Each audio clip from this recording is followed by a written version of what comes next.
ফাল্গুন মাসের একটি অন্যতম গুরুত্বপূর্ণ দিন হিসেবে গণ্য করা হয় এই দোল পূর্ণিমার দিন, যাকে দোলযাত্রা বা হোলির উৎসব হিসেবে অভিহিত করা হয়।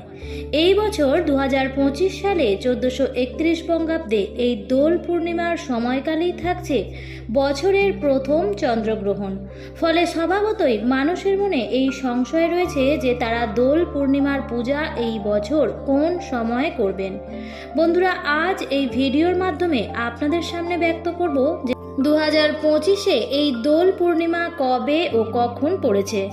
দোল পূর্ণিমার দিন চন্দ্রগ্রহণের যোগ থাকায় কোন সময় পূর্ণিমার পুজো করা যাবে, দোল পূর্ণিমায় কেন রং বা আবির খেলার কথা বলা হয় এবং সর্বোপরি দোল পূর্ণিমার দিন কোন কাজটি আমাদের অবশ্যই করা প্রয়োজন, এই সমস্ত বিষয় নিয়েই আজকের ভিডিওতে আলোচনা করব।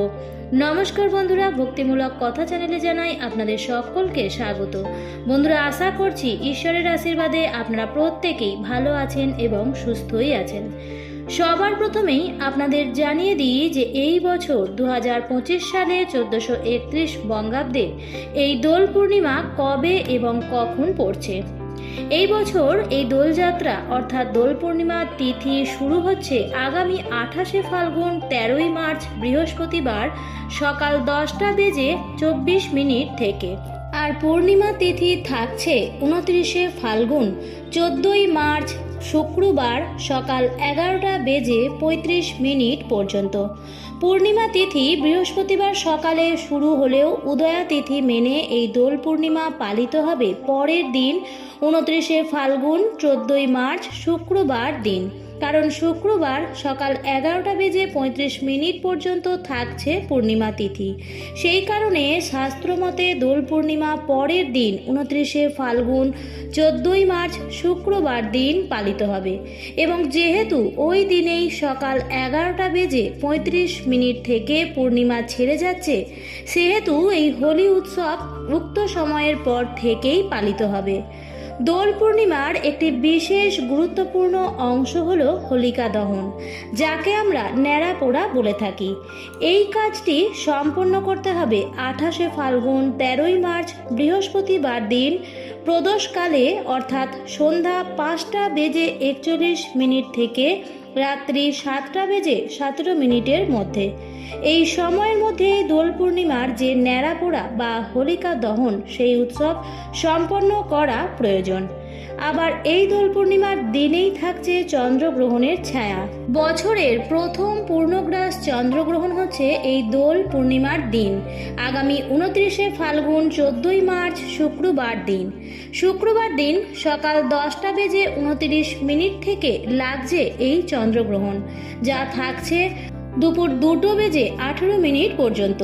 যেহেতু দিনের বেলায় এই চন্দ্রগ্রহণ হচ্ছে, তাই এই চন্দ্রগ্রহণ ভারতবর্ষে অদৃশ্য হিসেবে প্রতীয়মান। তবে শাস্ত্রমতে যে কোনো চন্দ্রগ্রহণকে অশুভ হিসেবে গণ্য করা হয় এবং চন্দ্রগ্রহণকালীন সময়ে কখনোই কোনো শুভ কার্য সম্পাদন করা যায় না। এই কারণে এই বছর দোল পূর্ণিমার যে পূজা এবং পালনীয় বিধি তা চন্দ্রগ্রহণ শুরু হওয়ার আগেই সম্পন্ন করা প্রয়োজন, অর্থাৎ শুক্রবার সকাল 10:39 আগেই দোল পূর্ণিমার পূজা এবং পালনীয় বিধি সম্পন্ন করা প্রয়োজন। দোল পূর্ণিমার পুজোর সব থেকে শুভ সময় হল শুক্রবার সকাল 7:06 থেকে সকাল 10:24 পর্যন্ত। এই সময়কালের মধ্যেই দোল পূর্ণিমার পূজা এবং পালনীয় বিধি সম্পন্ন করা উচিত। দোল পূর্ণিমার দিন অনেকেই শ্রী শ্রী সত্যনারায়ণ ব্রত সম্পন্ন করে থাকেন। যদি আপনিও বাড়িতে সত্যনারায়ণ ব্রত পালন করতে চান, তাহলে এই বিষয়টি আপনি বৃহস্পতিবার এবং শুক্রবার উভয় দিনেই সম্পন্ন করতে পারবেন। বৃহস্পতিবার এবং শুক্রবার সন্ধ্যা 5:41 থেকে রাত্রি 7:17 মধ্যে শ্রী শ্রী সত্যনারায়ণ ব্রত পালন করা প্রয়োজন। বন্ধুরা, দোল পূর্ণিমা অর্থাৎ এই হোলির উৎসব মানেই আমরা জানি রঙের উৎসব। একে বসন্ত উৎসবও বলা হয়ে থাকে। রাধাকৃষ্ণের শাশ্বত ঐশ্বরিক প্রেম উদযাপন করা হয় এই দোল পূর্ণিমার দিনে। আর এই দোল পূর্ণিমার দিনেই মা লক্ষ্মী বিশেষভাবে জাগ্রত হন। মা লক্ষ্মীর ব্রতকথায় আমরা দোল পূর্ণিমার উল্লেখ পেয়ে থাকি। বন্ধুরা, দোল পূর্ণিমার দিনে সম্ভব হলে বাড়িতে অবশ্যই রাধাকৃষ্ণের পূজা করুন এবং মা লক্ষ্মীর উদ্দেশ্যে এই দিন আবির তথা রং নিবেদন করতে হয়। আপনি যদি আপনার ইষ্ট দেবদেবীরও পূজা করে থাকেন, তার উদ্দেশ্যেও এই দিন আবির বা রং নিবেদন করা উচিত। আপনি যে দেবদেবীরই পূজা করুন না কেন, এই বিষয়টি অবশ্যই পালন করা প্রয়োজন। 3 প্রকারের আবির বা রং পারলে এই দিন অবশ্যই ভগবানের উদ্দেশ্যে নিবেদন করুন, যার মধ্যে লাল রঙের আবির অবশ্যই থাকা প্রয়োজন। এরই পাশাপাশি হলুদ, গোলাপি, সবুজ, নীল আপনি যে কোনো রঙের আবির ব্যবহার করতে পারেন, তবে অবশ্যই লাল রঙের আবির বা রং থাকা প্রয়োজন। এই লাল রঙের আবির বা রং দিয়ে সবার প্রথমেই বাড়ির সদর দরজায় একটি স্বস্তিক চিহ্ন অঙ্কন করুন। আপনি চাইলে মা লক্ষ্মীর পদযুগলের জন্য আলপনাও আপনার বাড়ির মুখ্য দরজা থেকে ঠাকুর ঘর পর্যন্ত অঙ্কন করতে পারেন। এই দিন বাড়ি ঘরদোর অবশ্যই পরিষ্কার পরিচ্ছন্ন করে রাখবেন এবং যদি সম্ভব হয় এই দিন গঙ্গা স্নান করুন। গঙ্গায় গিয়ে যদি স্নান করতে না পারেন, সেক্ষেত্রে স্নানের পর সামান্য গঙ্গার জল মাথার ওপর ছিটিয়ে দিন এবং বাড়ির সর্বত্র গঙ্গার জল ছিটিয়ে দিন। তারপর লক্ষ্মীনারায়ণের পূজা বা রাধাকৃষ্ণের পূজা সম্পন্ন করুন এবং অবশ্যই সবার প্রথমে দেবদেবীর গায়ে আবির বা রং এই দিন নিবেদন করুন। বন্ধুরা, এই দোল পূর্ণিমার দিন রং বা আবির খেলার কেন প্রয়োজন হয়, কেনই বা আমাদের পুজোতে এই রং বা আবির নিবেদন করতে হয়, সেটি সবার প্রথমেই আমাদের জানা প্রয়োজন। অনেকেই হয়তো এই বিষয়টি জানেন না। এই প্রসঙ্গে বলি বন্ধুরা, এই বসন্ত উৎসবে রং খেলা বা আবির খেলার পেছনে মূলত 2টি কারণ রয়েছে। একটি হলো আধ্যাত্মিক এবং অপরটি হলো বৈজ্ঞানিক। আধ্যাত্মিক কারণের মধ্যে প্রথম বিষয়টি মূলত হোলিকা দহনের সঙ্গে যুক্ত। আপনি নিশ্চয়ই ভক্ত প্রহ্লাদের নাম শুনেছেন, যে ছিল ভগবান বিষ্ণুর একনিষ্ঠ ভক্ত, যাকে রক্ষা করার উদ্দেশ্যে ভগবান বিষ্ণু তার নরসিংহ অবতার রূপ ধারণ করেছিলেন। দৈত্যরাজ হিরণ্যকশিপুর পুত্র ছিলেন এই প্রহ্লাদ। ভগবান বিষ্ণুর প্রতি ভক্ত প্রহ্লাদের ভক্তি দৈত্যরাজ হিরণ্যকশিপুকে অত্যন্ত ক্রোধিত করে। তিনি তার পুত্রকে ভগবান বিষ্ণুর পুজো থেকে বিরত রাখার জন্য অনেক পদ্ধতি অবলম্বন করলেন। যখন তিনি প্রতিবার ব্যর্থ হন, তখন তার বোন হোলিকা এই দায়িত্ব নিজের ওপর নিয়ে নেন। হোলিকা এমন এক বর পেয়েছিলেন যে আগুন তাকে স্পর্শ করতে পারবে না। তাই প্রহ্লাদকে হত্যা করার উদ্দেশ্যে তাকে কোলে নিয়ে আগুনে প্রবেশ করলেন হোলিকা। আর সেই সময়ই ভক্ত প্রহ্লাদ ভগবান বিষ্ণুকে স্মরণ করতে থাকলেন এবং শেষ পর্যন্ত দেখা গেল ভক্ত প্রহ্লাদ ভগবান বিষ্ণুর কৃপায় বেঁচে গেলেন।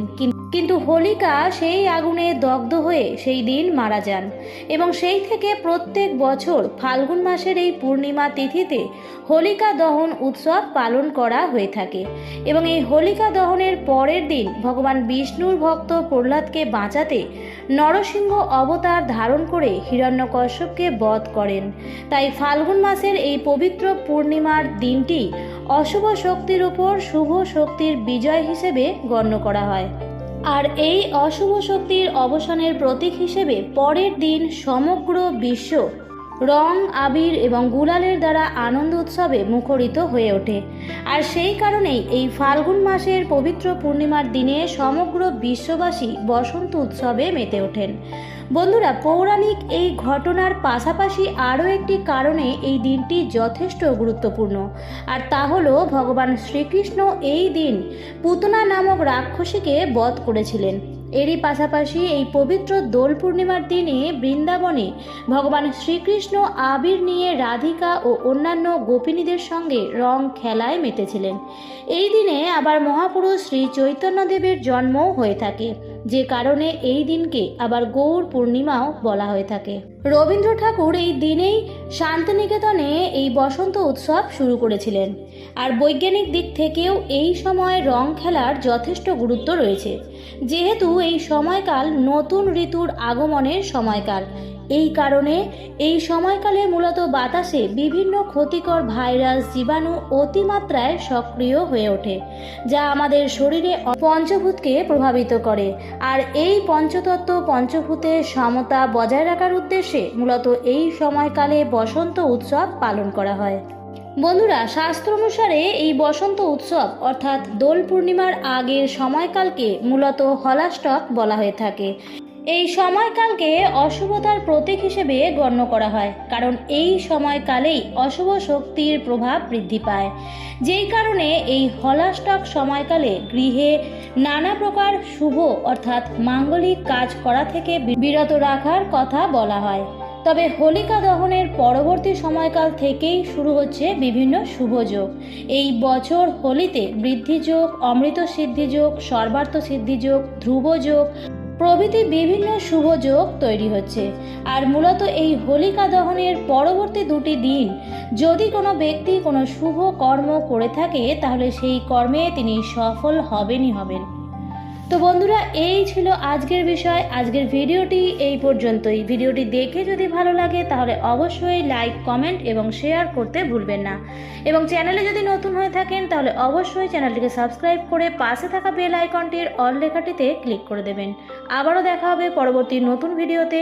ভালো থাকবেন, সুস্থ থাকবেন। ধন্যবাদ।